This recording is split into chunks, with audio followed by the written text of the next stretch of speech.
Giving free one-sided therapy to the stars of reality.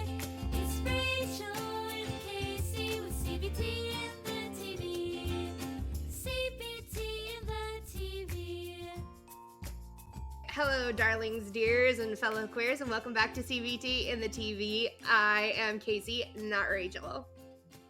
And I am Rachel, not Kacie. And this week we will be going over Dance Moms Season 1, Episode 7, She's a Fighter. And I think that's a questionable... Oh boy. Yeah, I think that's a questionable title for this week's episode. I think that's some toxic positivity going on the parts of the editors and the producers. But, wow, from Lifetime, toxic positivity and problematic behavior, shock and awe, super surprising. But before we get too far into all of that, let's delve into Rachel and Kacie's Jar of Fun. What's something you've done that really intimidated you but ended up paying off in the end? The first one that came to mind was when I rappelled off a 200-foot cliff. 30 feet of it was touching the rock face, and the other 170 was just letting the rope out. I was one that it was getting dark at that point, so I walked backwards off of a cliff in the dark, and it was actually really fun. Mine was auditioning for the chamber choir that we were in college. It's still paying off today because without it, we wouldn't be right here right now. Let's talk about our snacks and our drinks and invite all of our listeners to feed and hydrate themselves today. Rachel, what you got going on? Tropical Mango Vita Rain Zero from Kirkland Signature. Oh, you got a little touch of home with you. Costco's Washington Company. Yeah, I know. It's Kirkland. on your side of this. It's home base. Yeah. And mini M&M, like Keebler Elf cookies. Oh, well, kind of. We're keeping on. I'm in the same vein as you. I got a cookie. I got a homemade gingerbread cookie. I'm eating holiday food today. I'm late to the game, but I was feeling it. I've also got some peppermint bark and coconut holiday nog. Because, you know, it's the middle of January, guys. It's the most wonderful time of the year. 'Tis the season for Kacie to finally start eating holiday food. It's totally normal. It's now time for us to go ahead and get on into the episode. We start day one with the girls already at Pyramid. Abby talks about last week, and she says she's very proud of last week's performance, and that she's proud of each and every one of the girls. And it is a very nice moment, of which we will not have that many in the episode, so I'm going to take it where we can get it. Abby says she's also proud of the moms for keeping their mouths shut, because, like I said, we can't have nice things for very long on this show.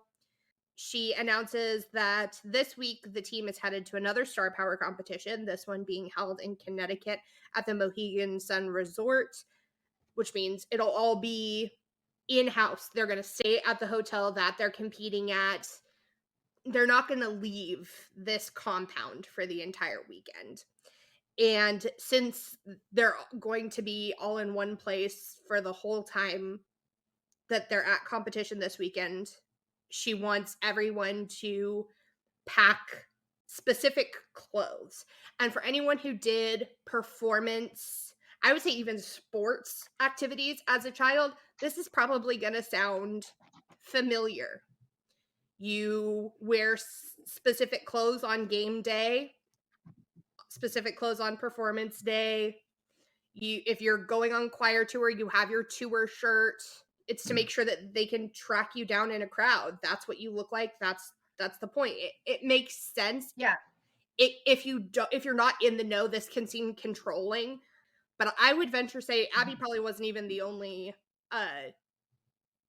dance teacher at this convention having her group do something similar to this. And I think for me too, though, growing up the way that I did, going to church camps and youth groups and all that, like being at the school that I was at, like dress codes for me, like being told what to wear normal. Is not all super that normal. Like not all that extra. Like it's okay.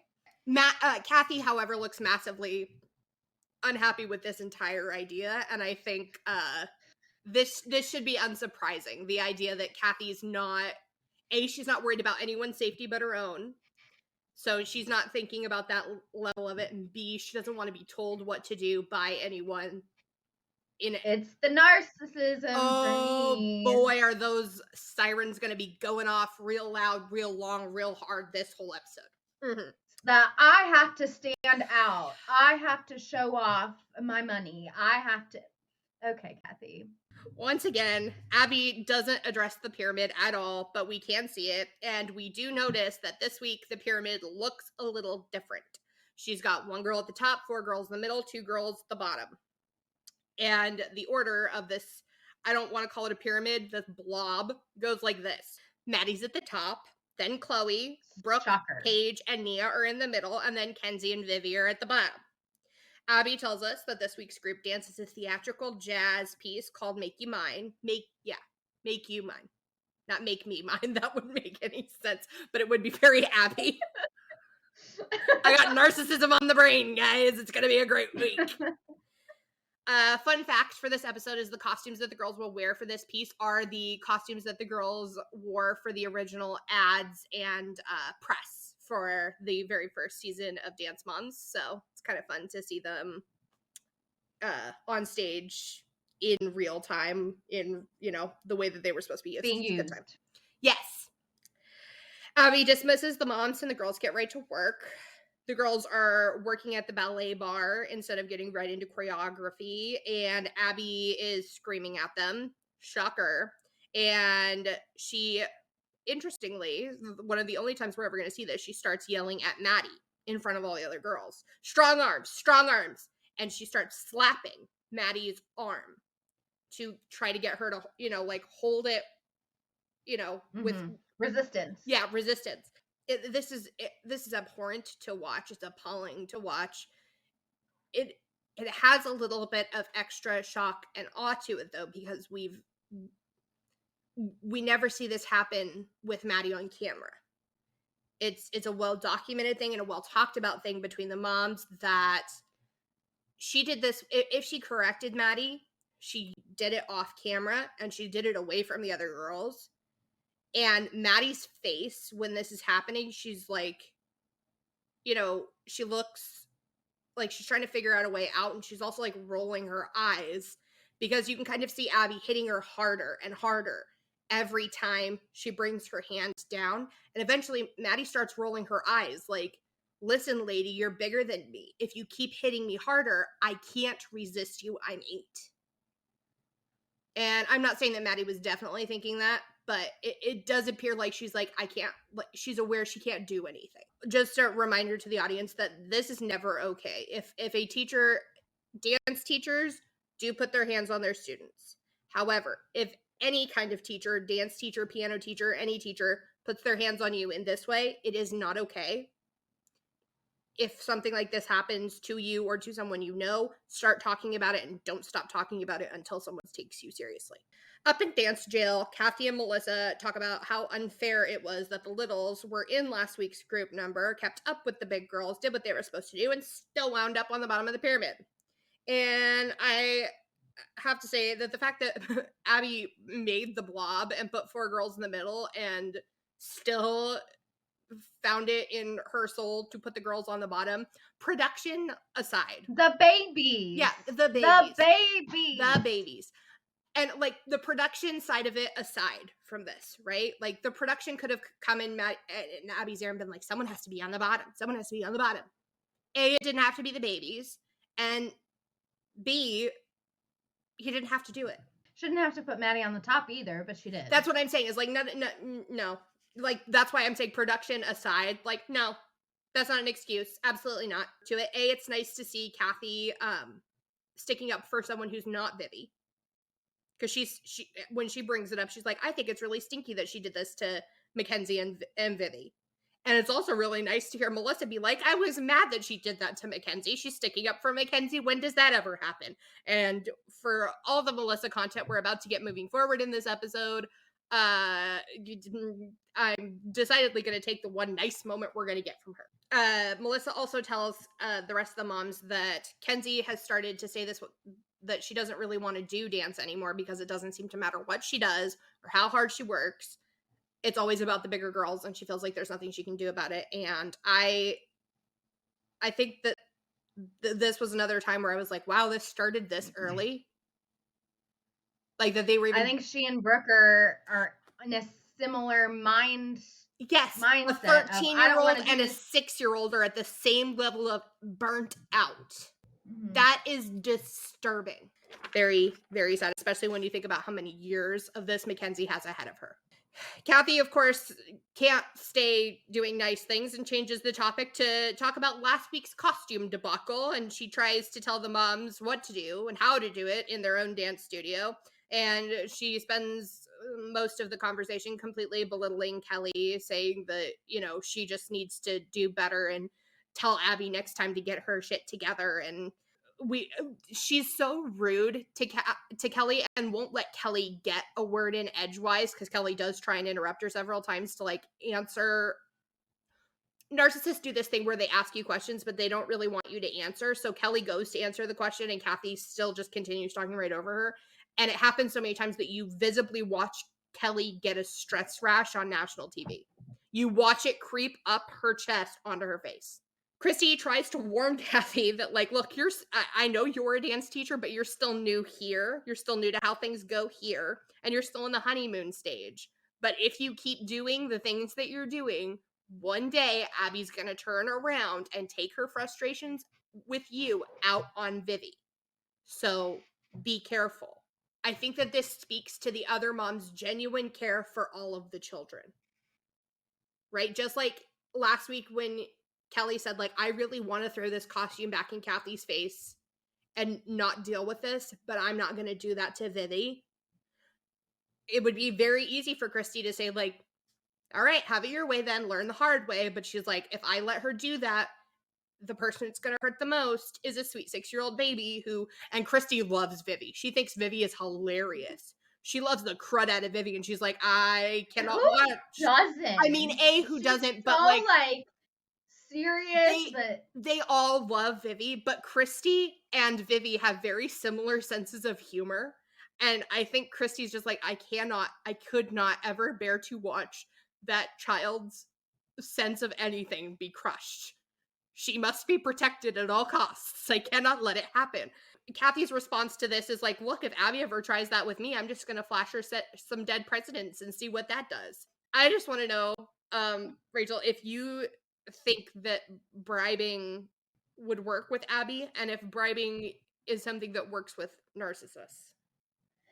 Oh, bribing absolutely with narcissists. Oh yeah. I mean, that's why we have love bombing. The term love bombing, which love bombing, for those who don't know, is when a narcissist attempts to like go above and beyond and piles on lavish or expensive gifts, and it's like they're wooing you back to them.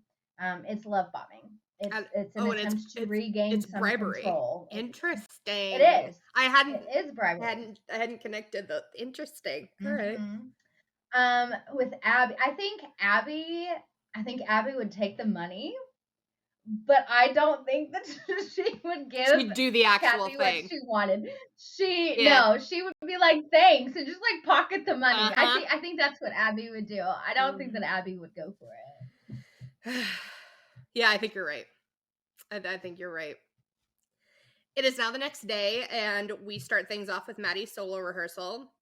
This week, Maddie is doing, do you want to guess what she's doing? Lyrical! She is doing a lyrical routine. Abby tells Maddie that her routine is called Angel, and Abby tells her that if she's going to be an angel, she has to be pretty and angelic. Wow, Abby, such a great description. An angelic angel. Who has ever heard of such a thing? I mean, whoa, you have the best words. And she needs to be perfect with beautiful, perfect feet. And when she talks about the feet, she keeps doing this thing with her hand again. And it's funny because one of Abby's pet peeves in dance is sickled feet. Sickle foot! And the way she's making her hand look is she's sickling her hand foot, like her mind foot with her hand toward the camera. And I'm just like, Abby, no wonder your kids can't do anything the same way twice, because you never give them clear communication on anything.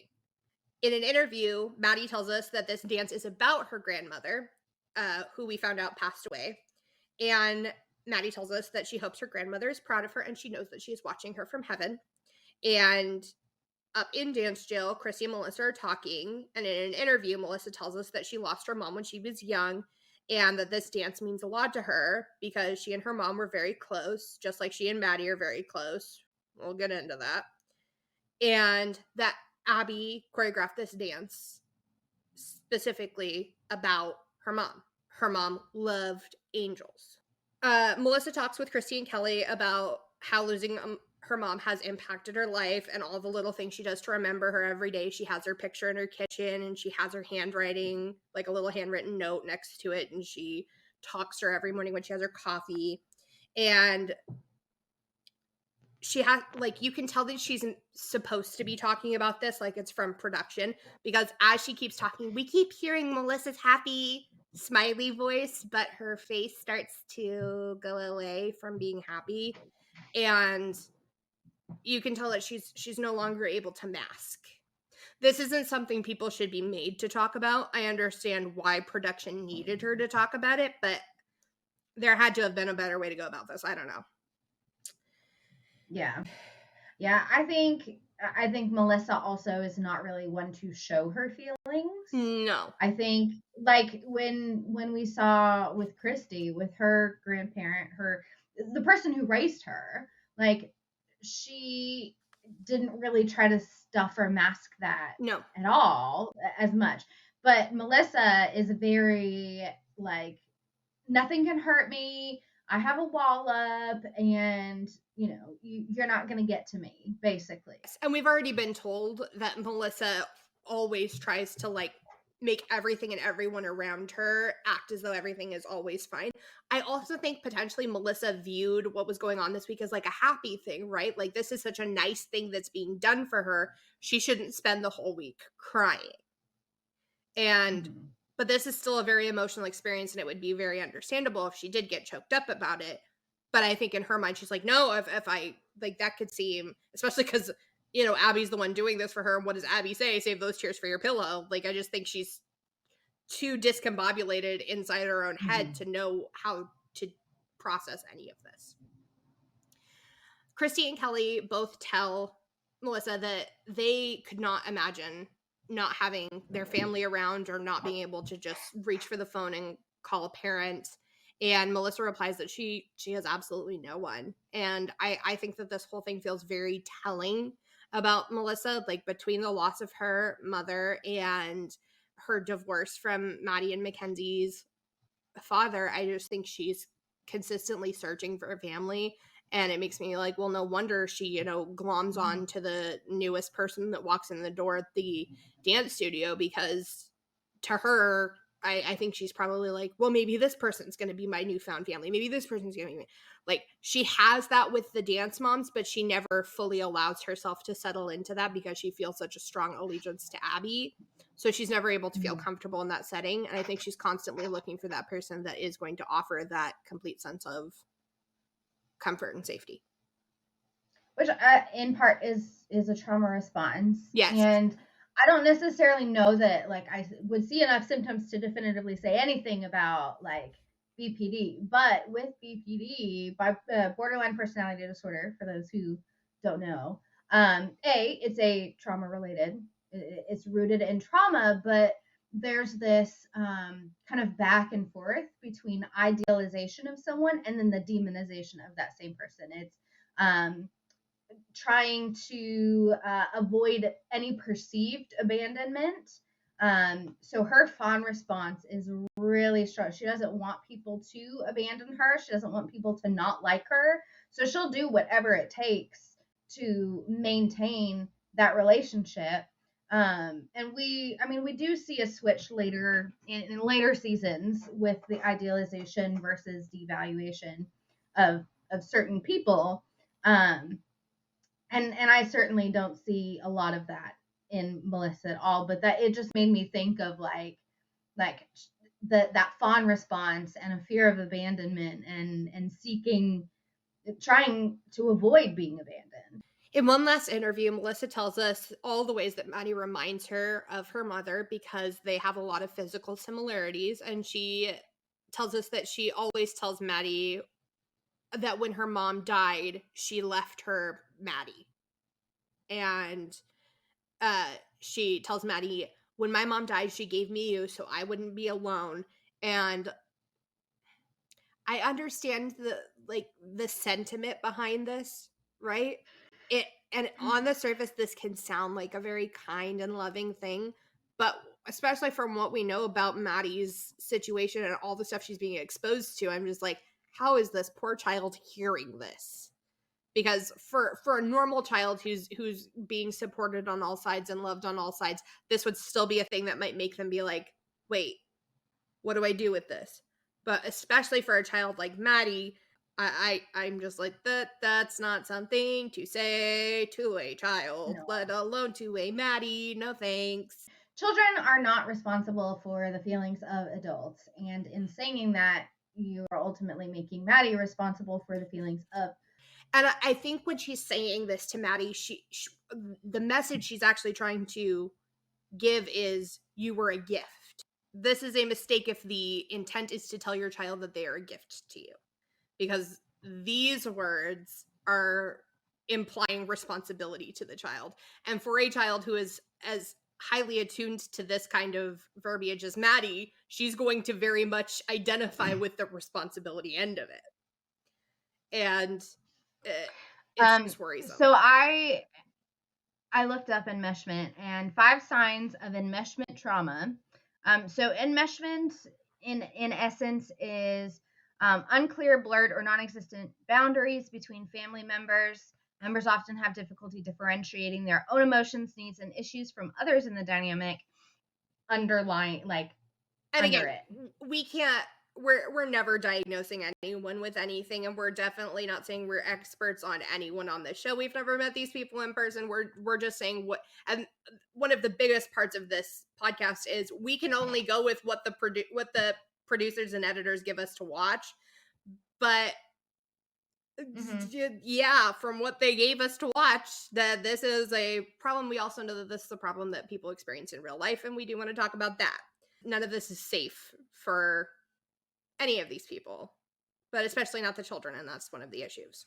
Speaking of unsafe situations, we head into Nia's solo rehearsal, and Nia is rehearsing in Studio B, which, like, look, potentially the scheduling just didn't work out for Nia to have her solo rehearsal in Studio A, but we've gotten to watch everybody have their solo rehearsals in Studio A, and for all that Nia is being put through, to have to watch her have her solo rehearsal in Studio B feels icky and makes me sad.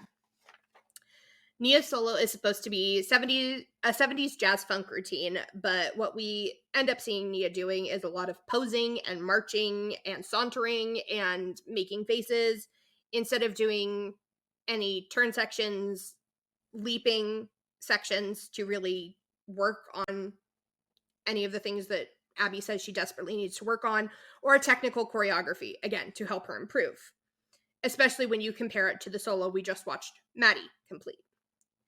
Abby tells us that Nia is doing a character piece entitled They Call Me Laquifa. Now, Laquifa might sound affronting to some of our listeners. However, this is a song performed by a drag queen named Shangela Laquifa Wadley, who is an icon. She has won Drag Race All-Stars. She is... We love a queen. We love a drag queen on this podcast. I love Shangela Laquifa Wadley. She is one of my all-time favorite drag queens.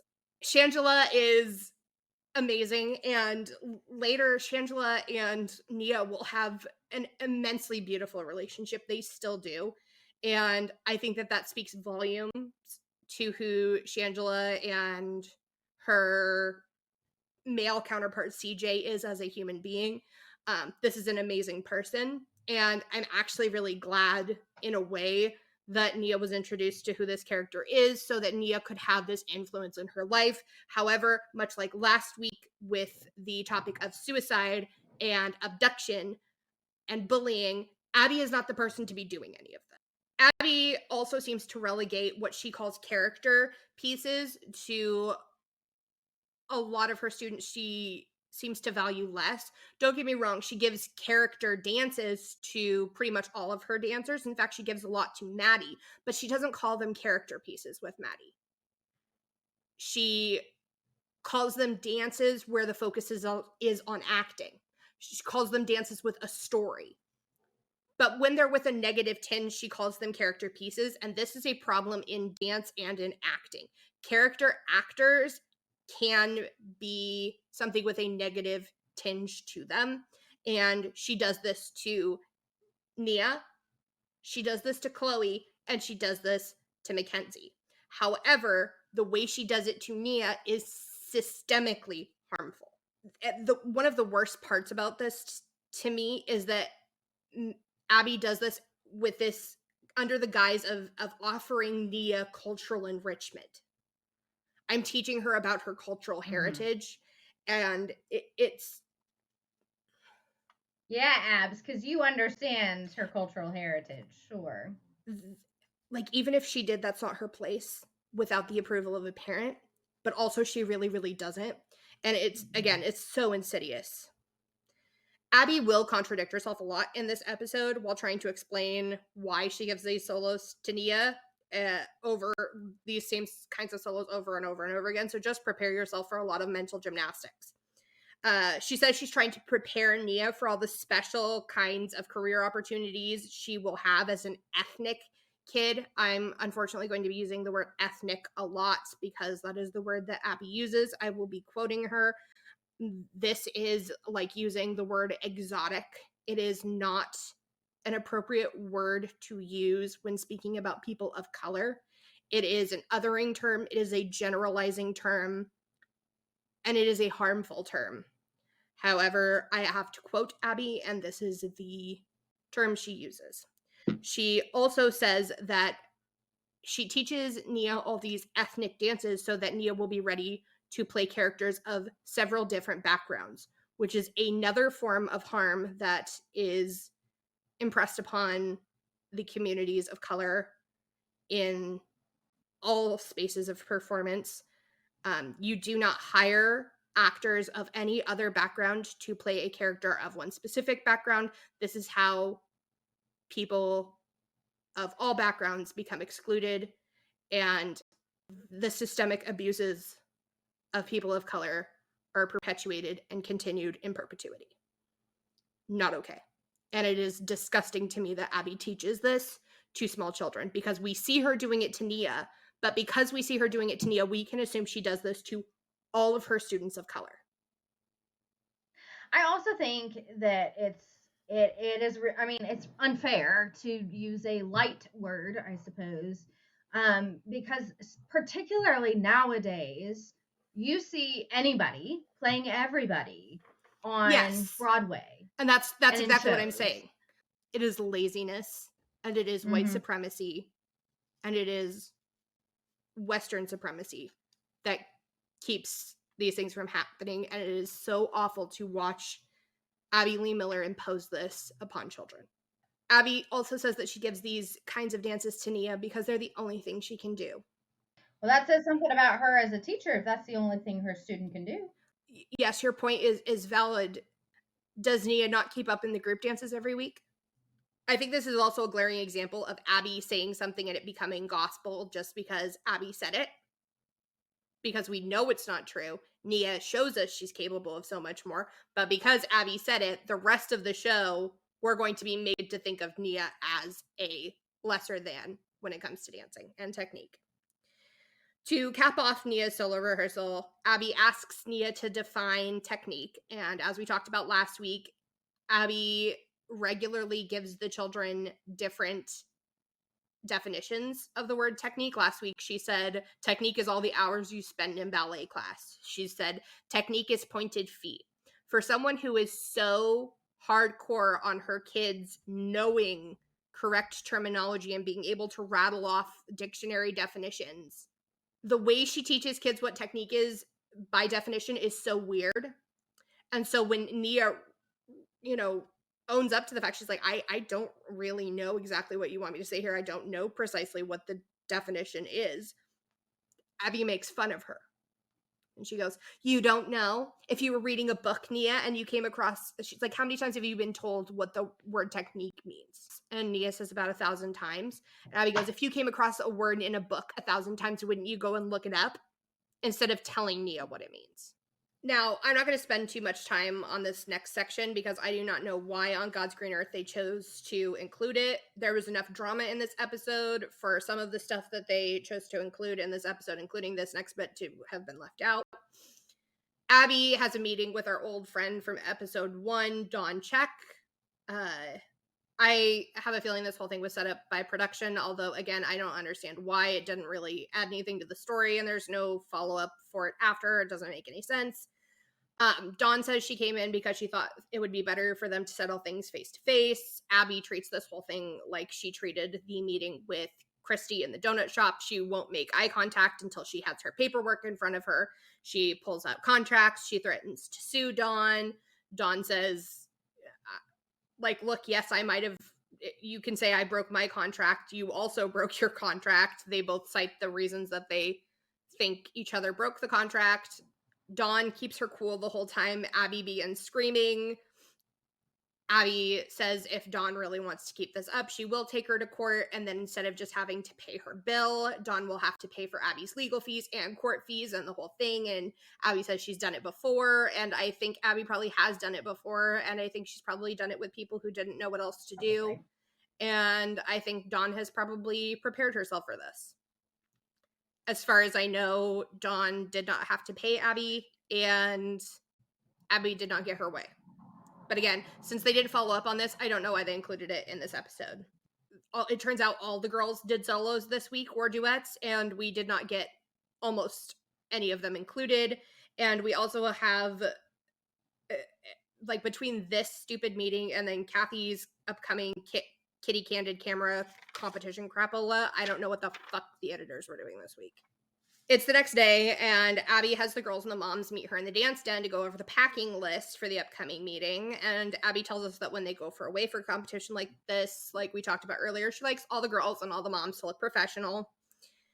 She explains to Kathy that having everyone dressed the same also makes it easier for her to spot them all in a crowd for safety reasons, like we also discussed earlier, because all of those things make sense. Kathy, of course, hears all of this as a personal affront and throws a huge, gigantic fit, saying she's already bought clothes for this trip, and that while she's fine with themes for little kids, she certainly will not be participating, and that both she and Vivi won't be wearing what Abby wants them to for the competition banquet. The narcissism sirens are just wee-wooing so loud. Abby calls Kathy out directly, and she goes, do not make your child an outcast. Thank you, Abby. Yes. Kathy says that they're not here to blend. They're here to stand out. And it is, she says it in the yuckiest way. I refuse to quote it. But the whole gist of it is she doesn't want Vivi to blend in. She wants Vivi to stand out. Of course she does. In an interview, Kathy also makes derogatory remarks about Abby dressing her girls like people who clean places for a living, which is a wonderful job that pays well, and in lots of places it doesn't always pay well in other places, and it should be paid well, and everyone who works in that kind of job should unionize, because we are pro-union on this podcast. And Kathy can go suck a toe. The word that she uses will not be repeated. Oh, absolutely not. I'm not, like I said, I'm not quoting her, and I'm definitely not quoting her on that one. She, like I said, she can suck a toe and an egg and another thing that I won't say on this podcast. It's the next day, and my script stayed pink because the crappy free use classical music announces the arrival of the C class. And inside the car, I don't know why they use the free, I mean, I guess because it's free use, but I feel like instead of using the free use classical music, they should have played the Jaws theme. Dun, dun, dun. Every time that the C class comes into view, so we know what's coming. Kathy is trying to persuade Vivi to enter an extra event this weekend at the competition. And by persuade her, I do 100% mean that she's just telling Vivi that she has to do it. She's not giving Vivi any agency or asking her child whether or not it's something she has any interest in at all. In an interview, Kathy tells us the quiet part very loudly. saying that the reason she wants Vivi to get the opportunity to model for a costume catalog like she did when she was younger is because she thinks it would be wonderful to know that Vivi's picture would be going out all over the country. And this gave me the heebie-jeebies. I mean, it was a very living vicariously. Living vicariously, but that's what I heard. with some undertones that I don't know were intended, but are certainly there and are Yucksville population definitely Kathy. Our queen baby Vivi tells us in an interview that her mom wants her to be famous, but she doesn't want to be a model. And all the yeses to baby Vivi. All the yeses to current Vivi. I love her. I just want her to have the best life ever. She's so cute. In group rehearsal, we find out that the girls will be working with props. In the case of this dance, the props are a chair for each girl. And we all know in Dance Moms that props spell trouble for at least one of the girls. At least. Last week it was Vivi Always. playing the part of a human prop, even though there was a prop on stage. In this week's episode, we will find out what the problem becomes. Abby spends the entire group rehearsal screaming at Nia, and Abby tells us in an interview that it is so frustrating for her to watch Nia dance because all she does is make the same mistakes over and over and over again, and that she doesn't know what she's going to do about Nia because if Nia doesn't fix her problem, she's going to ruin things for all the other girls. And makes me want to ruin her. I want to deflect my screen again, but again, I just had to remind myself that doesn't do anything to Abby in real life. Watching this, it made me be like, I can't believe the editors kept this in the episode, but it reminded me that Chrissy, are we really surprised by anything the editors do now? No, here's the thing. It made me be like, why would you keep this in the episode? But then I was like, they probably kept this in the episode because it was the tamest part of what she said about Nia. Because Christy has said, like, when she's gone back and watched seasons she wasn't in, and things have gotten really crazy or awful, she's like, oh my god, I wonder what was actually happening. Abby continues to make fun of Nia throughout the rest of rehearsal in front of all the other girls without offering any actual feedback for Nia to be able to apply, and then continues to wonder why Nia doesn't improve. And I did want to ask you, Ray, why some adults think that this is an actual reasonable tactic to help children improve themselves. My guess would be that adults think that kids have the logic and reasoning capacity that they themselves do. Kids their frontal lobe, their logic and reasoning centers do not fully develop until at least age 25. Yes. Expecting a child to think like an adult, they're going to fail every time.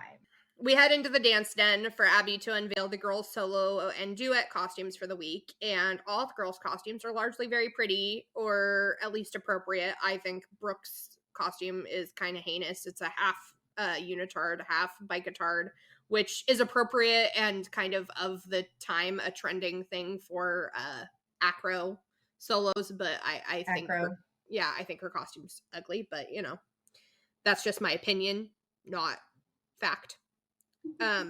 All of them are at least appropriate, except of course for Nia's.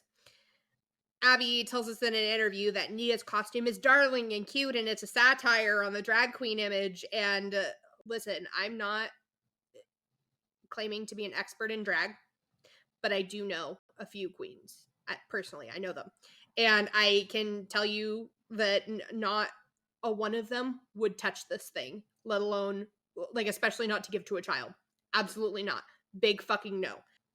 Especially to give to a black femme child, when you consider how much of queer history rests on the backs of black femmes.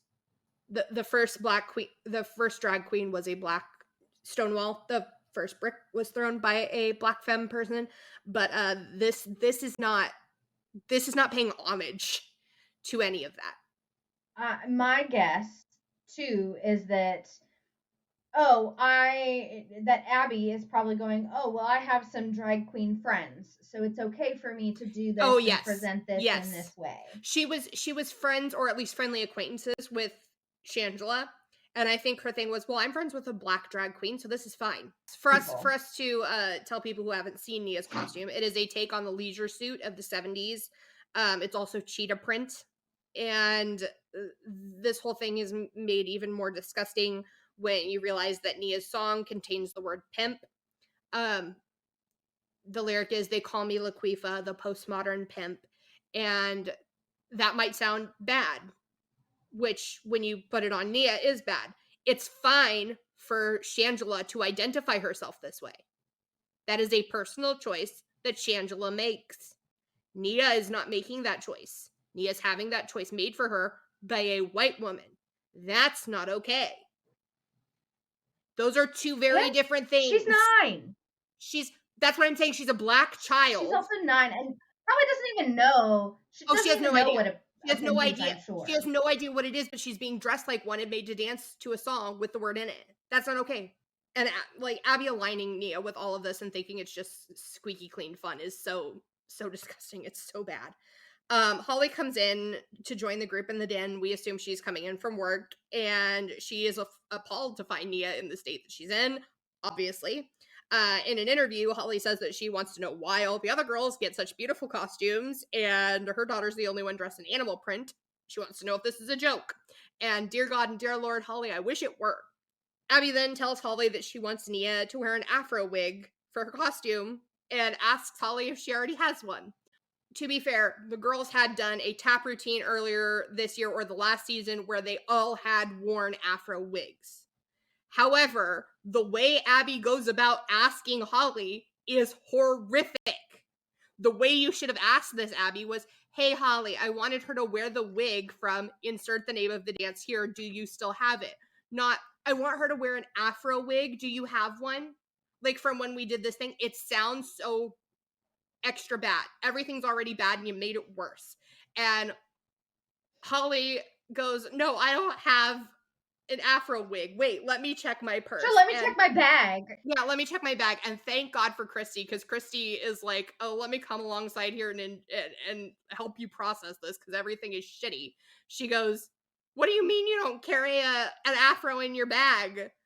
And like, that might sound bad, but Christy is, she's ribbing Holly. She's, trying to help her process through humor. It's the relationship. It's the relationship. And Holly comes back with, oh, you know what the problem is? I just switched my purse. And they both laugh about it. Like, Christy's like, oh, I know this feeling. Not exactly, because I don't know the racism part of it, but like, I know what it's like for Abby to be like, hey, do you have this horribly inappropriate thing for your child? In an interview, Holly expresses her frustrations with Abby's portrayal of Nia, as well as Abby's refusal to see Nia as a whole person, because the tokenization is real. And we can really feel how much this has been piling up on her for probably much, much longer than this one dance season. It's now the next day, and Holly, Christy, and Kelly go out together for dinner and drinks to unwind from the very loaded week that they're having. Holly vents to the moms about how tired she is of Abby's treatment of Nia and the added arguments of Abby trying to tell Holly that she knows what is and isn't part of Nia's cultural heritage. She says, this is the 21st century. I shouldn't have to keep doing this.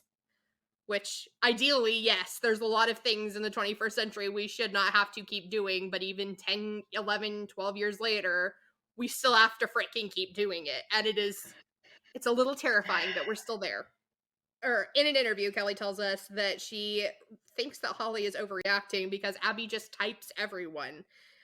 Kelly says Brooke never gets to dance anything other than acro numbers because Abby has her typed as an acro. And God, Kelly just really has the white woman syndrome in this episode. She can only see her problem, she can only see all the problems going on in this episode as they relate to her and the problems that she deals with. So, yes, Abby does typecast all of her students, that's true. And she typecast a lot of them in very harmful ways. In fact, she has typecast both Nia and Brooke in ways that are directly very harmful to both of them. Brooke dancing only acro has physically harmed her. I'm sure it emotionally harmed her as well, but it did physically harm her. She's still dealing with those problems today. But Abby's treatment of Nia falls into a systemic treatment of children of color that isn't just a dance thing. Hypermobile children are targeted in spaces like dance and gymnastics and cheer, but you have to put your kids in those spaces. Children of color are targeted for this kind of abuse everywhere, and there's no way to get around it. That's the difference, Kelly, and it's a really important one for you to be able to identify. Holly tries to illustrate this for Christy and Kelly by telling them that dressing Nia in this laser suit and afro is just as harmful as having her go on stage and pick cotton or dress as Aunt Jemima or sing Sweet Love, Sweet Chariot, but Christy and Kelly are way too shocked by any of this to really make the full connection. And I think a lot of us, when this episode first aired, would have probably had the same reaction as these two, but, 10 years down the road, you're like, no, yeah, she's right. In an interview, Holly explains to us that this whole thing is ultimately about power and control, which again is something, 10 years later, we're a lot more acquainted with. That's institutionalized racism, absolutely. She doesn't have the power to pick Nia's music. She doesn't get to control what choreography Nia is given to perform or what costume she's put in when she goes on stage. Abby gets to choose all of that, and the only thing she gets to control is whether or not she supports her daughter in the things that she loves, because her only choice is to let Nia do the thing she wants to do, which is dance this solo that she's been given, or take it away. It is now competition day, and the girls are on the bus. Abby is obviously already screaming at the bus driver, and Christy has said that shocker. Abby was screaming it wasn't a thing for the cameras. Abby was screaming at the bus driver. If she was awake, she was screaming at the bus driver or screaming at the girls. So they kind of treated Abby as a baby. Like, when she was asleep, they would take naps too. Like, if the baby sleeps, you sleep. Which I thought was kind of funny. Abby also takes roll call, which is how we find out that Kathy and Vivi are not riding with them. We see the C class following behind the bus, and Abby asks who Kathy thinks she is riding in her Mercedes, especially since everyone knows it's a C class, so we get to hear Abby make the famous C class joke. Holly commiserates with the moms about having to go shopping for the afro wig. She says the lady at the hair supply store thought she was absolutely off her nut to buy an afro wig for a 9-year-old. And the moms tried to joke with her to make her feel better, asking if she got a blonde one. And she goes, that would have been a good one. I should have done that. And, I think she's like, I'm like, yeah, that would have been a good one. Except I think we all know that Abby would have immediately taken it all out on Nia. Lastly, right before arriving at the competition, we have one of my favorite moments of all time in Dance Moms. Abby is sleeping with her mouth wide open, and Paige sneaks up and pops a sour gummy worm into her mouth. And this wakes Abby up, and when she realizes what's happening, she looks around, and Paige kind of swings around the seat in front of Abby, and she goes, "What? I thought you liked gummy worms." And the girls are laughing hysterically, giggling wildly, and Abby just kind of chuckles and, buries her head in her hands and shakes her head. And it is darling. And Kelly has said that none of the other girls could have done this. It had to have been Brooke or Paige, or the whole bus would have been on lockdown. They would have gotten in so much trouble. And that this is one of those moments that really illustrates how close their families were, because Abby wouldn't have found this cute unless maybe Mackenzie did it. None of the other girls, she would have found it cute. She would have found it problematic. And again, between this and last week's moment where Paige asked if they could go to the mall now, and Abby grabbed her face and was like, "Yes, I think you can go." I'm just like, Abby, why would you give this up? You clearly, they loved you. You loved them. It was so sweet. What is wrong with you? How could, I will never get how you can. We don't have time to get into what is wrong with Abby Lee Miller. But I will never, and I know this, but I will never understand how you could ever, love a child this much. Because I know this feeling of being like, God, you're so cute. I just want to squish you and stop. Never, ever in my life, never. We arrive at the competition, and everyone's in a rush because Abby has found out the competition is running 30 minutes ahead of schedule, which, by the way, I will say, I think is absolutely ridiculous. If a competition is running more than 20 minutes ahead of schedule, give everyone a break. They all need it. This is stupid. It's ridiculous. But Abby tells the moms not to worry about hair and makeup being perfect, which things are bad if Abby is saying not everything needs to be perfect when the kids are about to go on stage is bad. Because running the number and stretching the kids is going to be far more important. As soon as Abby says this, we notice Melissa begin to sink into hypervigilance and clamp down on everything. She's freaking out. And her responses to Maddie become very, very short. We can see on Maddie's face that she knows what's going on. She knows her mom is wound up, and she's like, oh, here we go. Melissa begins to yell at Maddie about how she only has one number to dance, which is ridiculous because Maddie has the group number and the solo, so I don't get why she said this. And she only have one number to dance. It's probably just that day. Yeah, but they don't say 2 days of competition in this episode. I went back and I think Melissa was she was losing it. She's like, you only have one number to dance. Be a grown-up. I hate when people say this to children. I hate when people say this to anyone.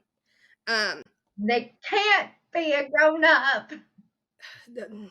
No, they can't. And at one point, she threatens to take Maddie home if she keeps acting like this. And the whole time, don't get me wrong, I know we're only shown what we're allowed to see. I know that we aren't watching what's happening when the camera isn't panned at Maddie. But from what I could see, Maddie wasn't doing anything. Maddie was just sitting down, letting people do her hair, getting her makeup done, putting her earrings in. She wasn't doing anything. So leave her alone.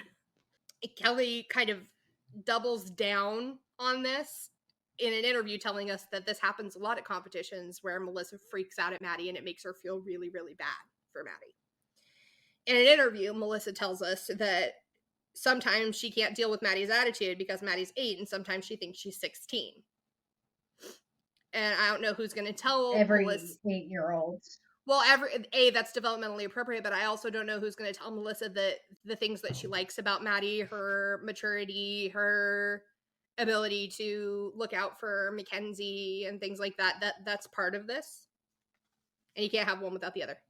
I also wondered what you thought this whole exchange might tell us about Maddie and Melissa's relationship at this time, with Melissa kind of flittering around and screaming at Maddie, and Maddie just sitting there and being like, yep, Melissa has anxiety.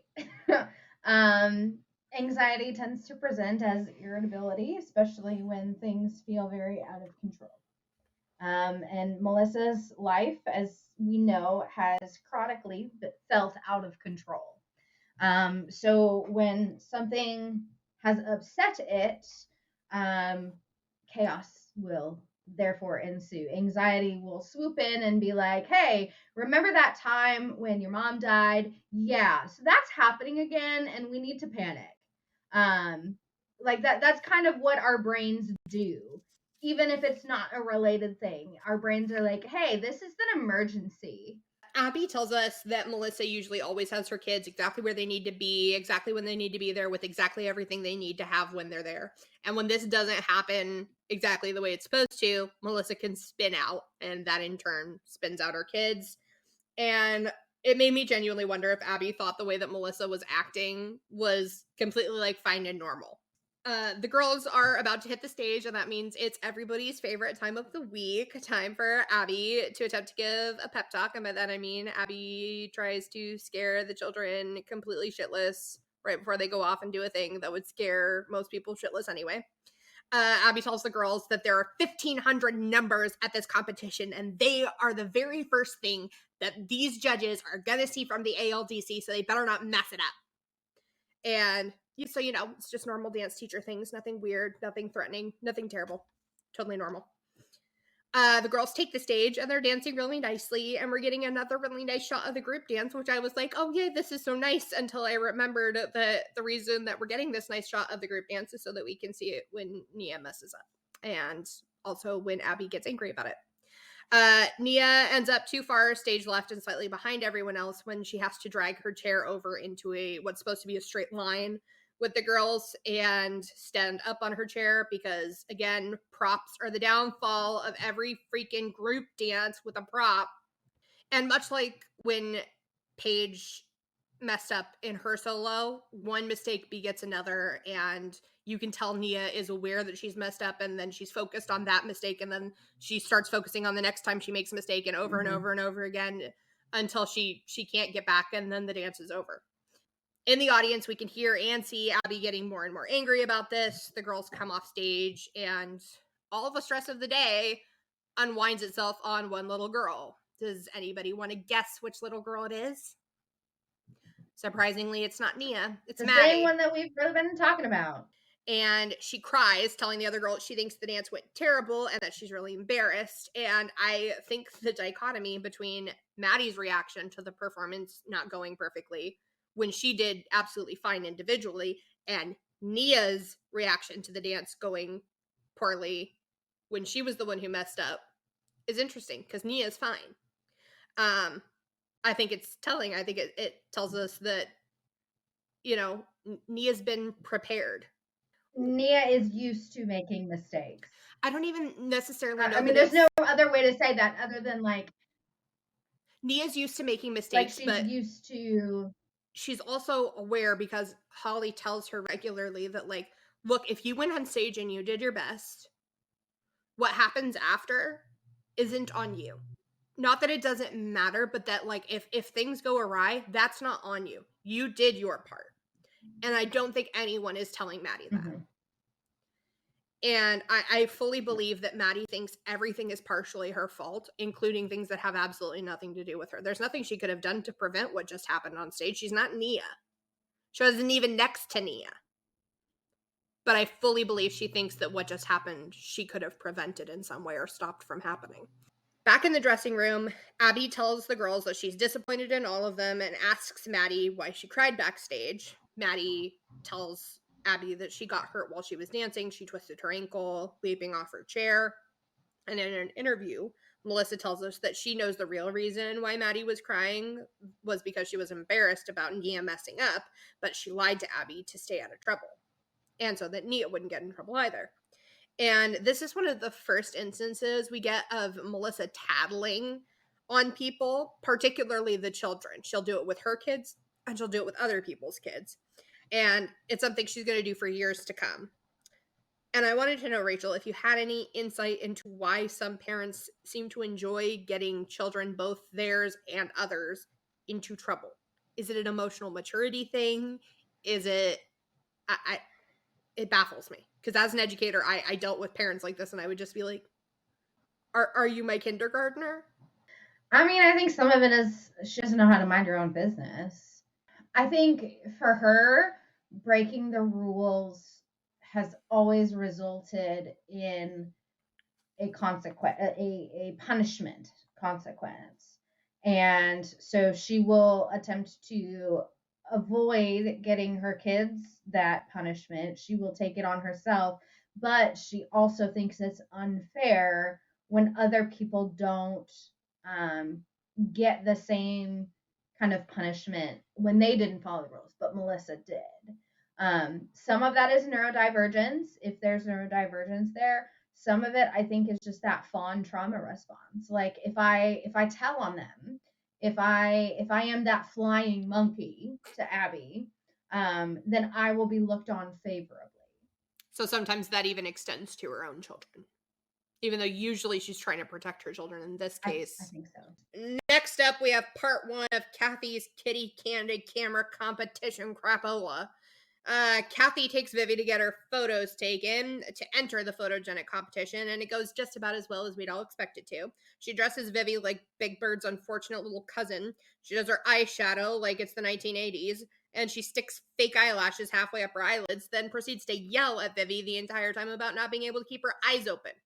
Thankfully, Vivi gets completely fed up with Kathy, who then begins trying to pose her for the pictures, and like halfway through the shoot, Vivi's done with her antics and starts doing her own thing, which the photographer is completely on board with. And he's like, yes, Vivi, do whatever you want. Like, go, like, whatever you feel. And it is so nice to see an adult get to be 100% Team Vivi. I know we know that the moms were 100% Team Vivi, but Kathy never allowed Vivi to get close enough to them for Vivi to fully experience that. And it's kind of sad. I mean, this is an adult that doesn't know Kathy or Vivi. No. The only experience is within that. And for an adult, and this goes for like any circumstance. Anytime and an adult enters into kind of a dynamic like that and fully supports the kid and recognizes the parent as controlling, that's what happens all the time. Like, over what and that over. photographer was witnessing is how it is all the time. And so for him to kind of come in and almost rescue Vivi in that moment, Vivi got Vivi be rescued herself, but for him to back her up, because I want to make sure that Vivi gets her props, because she was just like, no, I'm done with you, get off. And the photographer was like, yes, do that, 100%, I'm here with you. Yes, you were correct. This is what we want. This is the energy. And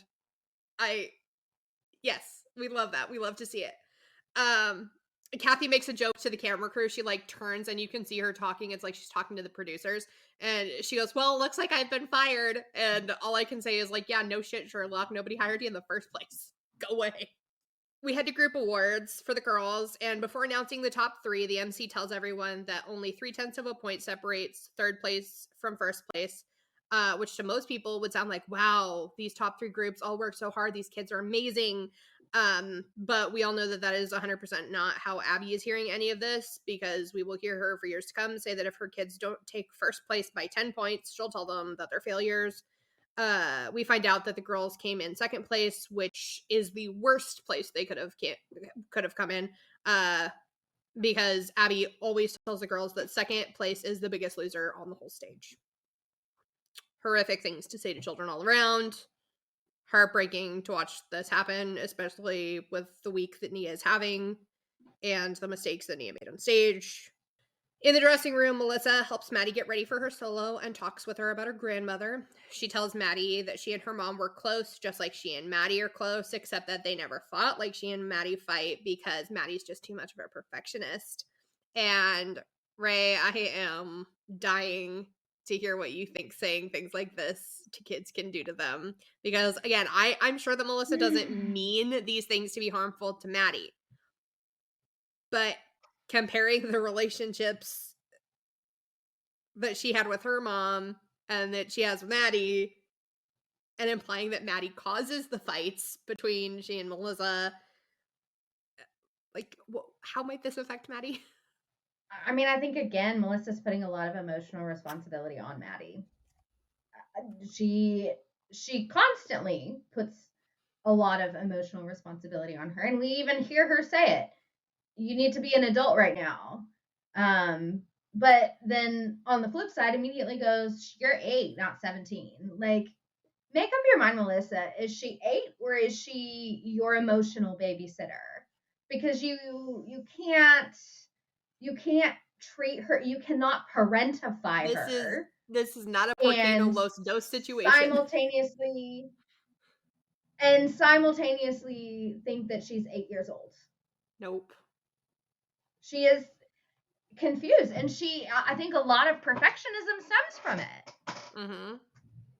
Like, you're expected to hold this family together, so you have to be successful and achieve, and you cannot fail, because if you fail, then you fail the family, and the family falls apart. Melissa then gives Maddie a special pin that belonged to her grandmother. It's an angel pin, which Maddie's grandmother wore every day, and they pin it to Maddie's costume in a place where the judges won't see it. Little Hunger Games moment there. Gotta put it in a place where no one's gonna see it. And it is a very sweet moment. And I mean, when she sat far away from the judges, like, you couldn't even see it on camera. So you can't see it on camera, but to hide it from the judges. I'm like, it is gold, so it can catch light. And because this isn't a particularly sparkly costume, I think that's why they did it. It also makes it extra special for Maddie, right? Like, it's not here. It's not part of your costume. She knows it's not for the world to consume. It's for you. I kind of liked that. It's a very sweet moment, which from what just happened before, I will take all the little nice moments I can get in this episode. Melissa tells us in an interview that she knows her mom would have loved to watch Maddie and Mackenzie dance the way that they do, and I am 1,000,000% sure that that's true. Maddie takes the stage and she dances beautifully. We get a very nice shot of the dance. We watch almost all of it. Melissa cries, obviously, but this week I'm not gonna give her any hard time about it, because this is a dance where I think most people would cry. Valid. Completely valid. Yeah. Not that it's not valid when she cries at the other times, because I have said before, anytime my students performed in anything or even like, got themselves right, I would tear up, and the kids used to make fun of me for it. But like, if you can't make fun of yourself, you can't make fun of anything. So I make fun of Melissa because I'm the same way, but not this week. We are the same way this week also, but I'm not making fun of her. Back in the dressing room, the moms are getting the girls ready for the other solos and duets, and Holly talks with the moms some more about all the difficulties she had getting Nia's wig and how uncomfortable she is with Abby's continued mistreatment of Nia. Kathy says she thinks Abby's treatment of Nia is very weird, and she thinks it's getting to the point of being not politically correct. And given some of the political choices we will watch Kathy make in later seasons, Abby is going a bridge too far with this one, because if Kathy can identify something as inappropriate and culturally inappropriate, you done it bad. You done real bad. You made a big boo boo. I wonder what would happen if Abby typecast Vivi in the same way. So here's the thing. If Vivi had stayed at Abby's studio long enough, she would have. Because in later seasons, we will also talk about Abby racially stereotyping other students. So if Vivi had stayed, I 1,000,000% believe she would have. Kathy tells Nia not to let this stuff get to her because she's great and she's going to do a great job on stage. And you really think it's just going to be 100% of a nice moment from Kathy, but we can't have nice things from Kathy because Kathy turns around and tries to poach Nia for her own studio, which I think is really freaking weird considering Kathy will spend the rest of the series trying to convince us that she thinks Nia is the worst dancer on the whole freaking team. Abby tells us all the girls are doing a solo or a duet this week and that they all need to do well. Kenzie and Vivi are up first and they do a cute duet. We get absolutely no information on it. We will not know the style or name or place of like the award that any of these solos and duets that I'm about to list or even Nia's solo will take, aside from Maddie's, this whole week. For fuck if I know why. Thanks editors, thanks production, you did a great job with this one. Kenzie and Vivi, it could be jazz, it could be acro jazz, it could be acro gymnastics, I don't know, but it's cute. Brooke is next, and the only way we know that this is an acro dance is because A, it's Brooke, B, we watch her doing contortion, and C, the costume is acro. Paige Mack is after Brooke, and man, this is the dance I'm the most pissed about not knowing more of. It looks like a darling dance. Paige seems really happy while she's doing it. Her performance looks like it's going well. Mind you, we only get a few shots of it, but I could tell she's doing an acro gym routine, maybe jazz acro, but I would say it's probably acro gym, and her costume's really cute. I feel like doing this week the way that they did it really helped propagate the narrative that Paige was a failed soloist, because we have no idea how many times Paige danced solos like this one and did great, and they just chose not to include them. Chloe is up next, and we get no info on the piece. We can say that she is wearing the same costume that she wears later in the series for a piece called Watercolors Fade, but we don't hear the same music, although that could have been dubbed. I can tell you that it looks like a contemporary lyrical number, and since it's Chloe, that's a fair guess. It is now time for the photogenic judging. This whole thing feels very produced. They have a bunch of people who we're supposed to think are judges from the dance competition, and they might be, but since we don't see them anywhere else, and they all feel very mechanical in this scene, they could have just gathered people or even had people from the show staff, which we know they do for other things later in the season, sit at this table and talk about pictures to kind of move the narrative along, move the show along. So I don't know. But the whole thing is just there for them to tell us that they don't like Vivi's picture. Kathy was supposed to submit just like a general headshot, very natural look instead of this glammed up. They say Vivi's pick is not what they were looking for. We head to solo awards. Maddie wins the title for her age category, and she is crowned Petite Miss Star Power. Melissa tells us in an interview that Maddie has 6 crowns and her goal is to make it to the double digits. Crowns are going to be a thing for this show and for Maddie in particular. So No pressure, put that in Maddie. your back pocket. No pressure. None whatsoever. Kathy gets Vivi's photos back and tells us that while she missed the award ceremony for the photo award, she did find out that Vivi didn't end up placing. Kathy is really unhappy with the quality of Vivi's photos, and I feel like production just gave her the worst ones to kind of get this reaction from her. Out of the way. Kathy says that she's really upset with the outcome of the photo competition and that while she agrees that Vivi's photos weren't the best quality, she still thinks the judges should have seen Vivi's potential anyway. And my narcissism sirens are just like, wee woo, wee woo, wee woo, because Absolutely. I mean, the hair, the makeup and costume alone for the picture were setting off my narcissism siren. Like it's like in Toddlers and Tiaras where they have a natural pageant and then one parent is like, oh, let's add a hairpiece and some lipstick. It's like, that's not a natural pageant. We're now ready for Nia's solo, and she's going to take the stage, and Abby tells us in an interview that it is very important for Nia to do this dance correctly because it's part of her heritage. In what fucking world, Abigail? I was going to say, I think Abby in part believes everything that she's saying, but also narcissists don't believe a single word that they say either. Holly tells us that she's nervous about this dance. She doesn't like the costume, she doesn't like the theme, and she doesn't want Nia doing this. And I can tell you, most of us are right along with you there. I don't blame her. Nia takes the stage, and while she does a great job, her choreography is seriously lacking. Watching this from a dance perspective is painful. If Abby wants Nia to improve, she has to give her actual dances to improve with. Nia spends the entire time just marching around the stage, sauntering around the stage. Don't get me wrong, I know it's a character piece, but Abby did this same thing with Chloe's piece last week. Chloe's dance was very prancy. Nia's dance is very marchy. Mm-hmm. And then Abby will say that both of them are in... She doesn't say that Chloe's an inferior dancer, but she does say that Chloe is like lazier, or she doesn't want to do certain things. And she says the same thing about Nia. They're not lazy. They can't work on anything if you don't give it to them.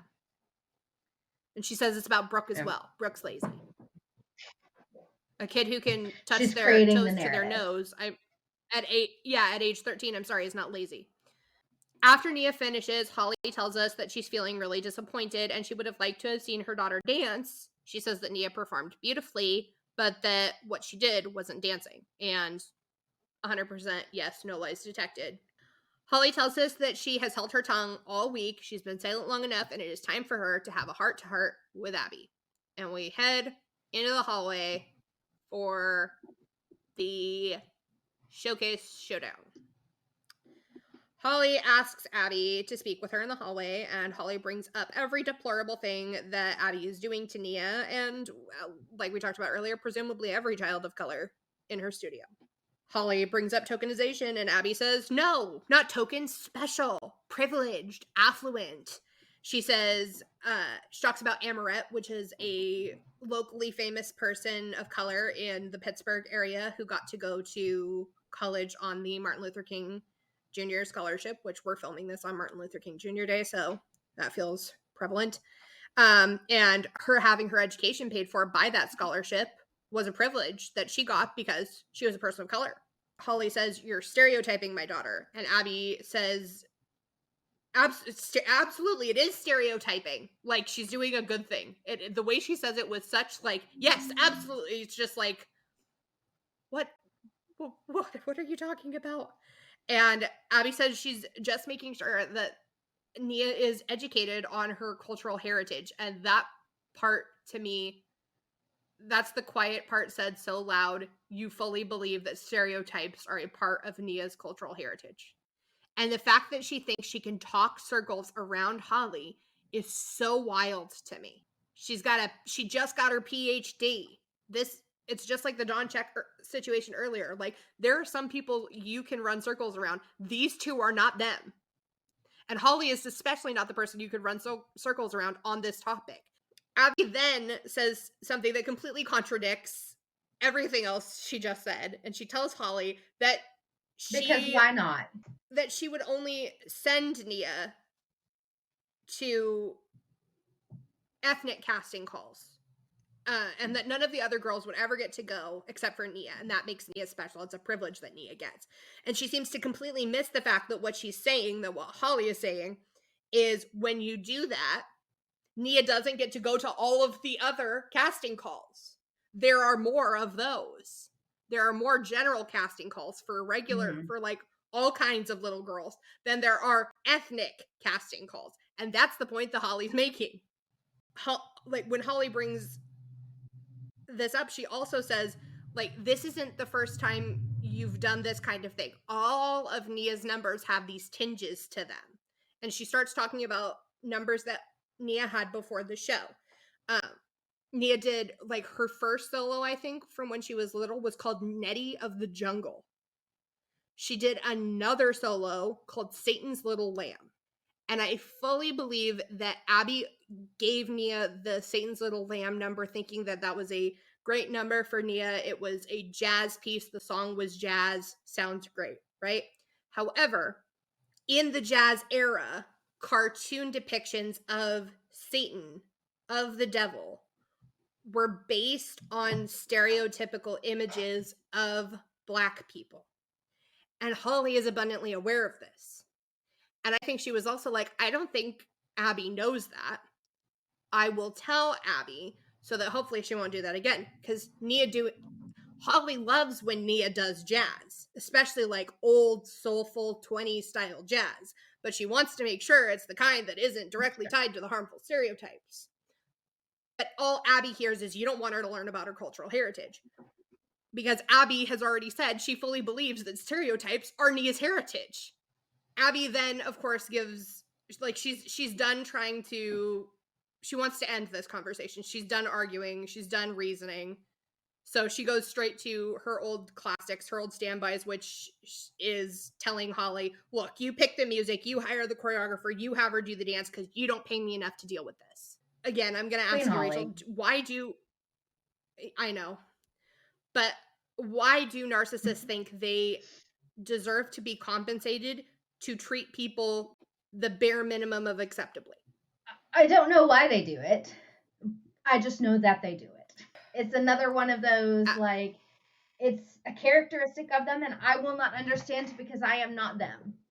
Holly, of course, immediately shuts that down, and she says no, because Abby loves to say that all of her students only pay her $250 a month, which might be true as far as tuition goes, like bare minimum tuition.